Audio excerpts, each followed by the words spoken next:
Kuwa 20 Gitugutu umwaka wa 2021 ishirahamwe ry'abakenyezi n'imfuvyi baharanira agateka kabo Avode mu mfunyafunyo ryatanze itangazo ku banditsi n'abamenyeshamakuru mu ntumbero yo kubamenyesha ko muri iki gihe buca twibuka imyaka 28 nyanicubahiro President Ndadaye Melchior umukuru w'igihugu wa mbere yitorewe n'abenegihugu agandaguwe. Ishirahamwe ry'abakenyezi n'imfuvyi baharanira agateka kabo Avode mu mfunyafunyo rirunamiye iyo mfura y'u Burundi ku butwari n'ubutore bwiwe mu rugamba yagize mu guharanira intwaro rusangi yanigiwe mu menshi n'abansi b'igihugu kuva kera. Jacqueline Karebwami icegera c'ishirahamwe Avode yaboneyeho n'akaryo ko kunamira abafasha biwe bagandaguwe aho twovuga nk'umukuru w'inama nshingamateka n'icegera ciwe, abashingamateka n'abakenguzamateka, abashikiranganji, abakozi bakuru mu ntwaro, ababuramatari, abamustanteri n'abandi. Iryo bara ryaguye kuwa 21 Gitugutu umwaka w'igihumbi kimwe amajana 1993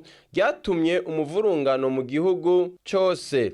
Isinzi ry'abarundi baricwa ataco bazira. Muri iki gihe buca twibuka imyaka 28 nyanicubahiro President Ndadaye Melchior umukuru w'igihugu wa mbere yitorewe n'abenegihugu agandaguwe. Ishirahamwe abafakazi n'imfuvyi baharanira agateka kabo Avode mu mfunyafunyo rirunamiye iyo mfura y'u Burundi ku butwari n'ubutore bwiwe mu rugamba yagize mu guharanira intwaro rusangi yanigiwe mu menshi n'abansi b'igihugu kuva kera.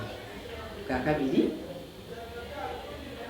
ishirahamwe Avode riboneyeho no kunamira abafasha biwe bagandaguwe aho twovuga nk'umukuru w'inama nshingamateka n'icegera ciwe, abashingamateka, abakenguzamateka, abashikiranganji, abakozi bakuru bo mu ntwaro, ababuramatari, abamustanteri n'abandi. Iryo bara ryaguye kuwa 21 Gitugutu 1993 ryatumye umuvurungano mu gihugu cose.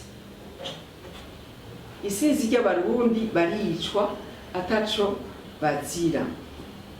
Ivyo bitwibutsa ubwishanyi bwazingamitse Uburundi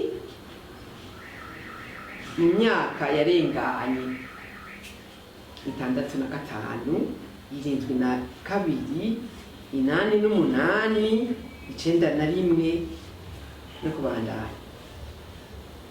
Ishirahamwe Avode ryifatanije n'imiryango yose yatotejwe ribabwira riti rema ntimwihebure. Bwa gatatu,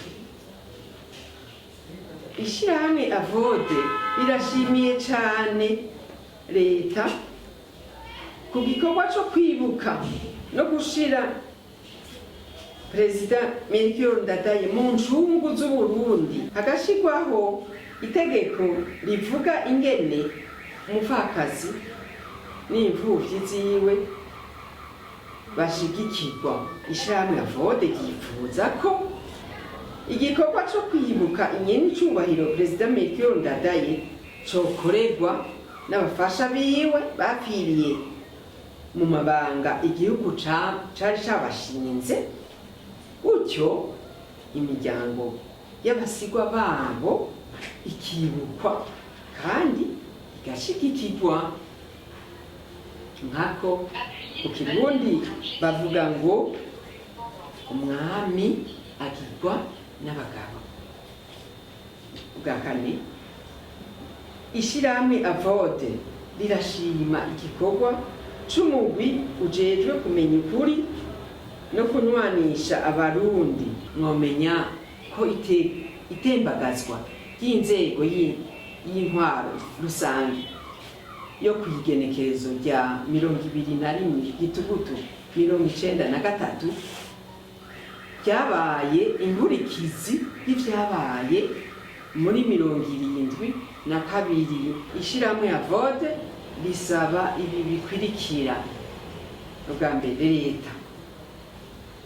leta ko yoshimika mu gutanga impozamarira ku bantu babuze ababo mu bwicanyi bwazingamitse igihugu kuva cikukiye, kugira ngo umugambi wo kunywanisha abarundi ushoboke.